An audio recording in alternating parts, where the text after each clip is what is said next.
Boycott Israeli পণ্য।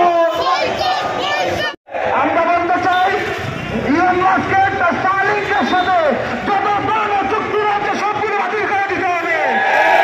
বাংলাদেশে যদি তাদের কোনো জায়গা হবে না, বাংলাদেশে চাইনিজের কোনো জায়গা হবে না।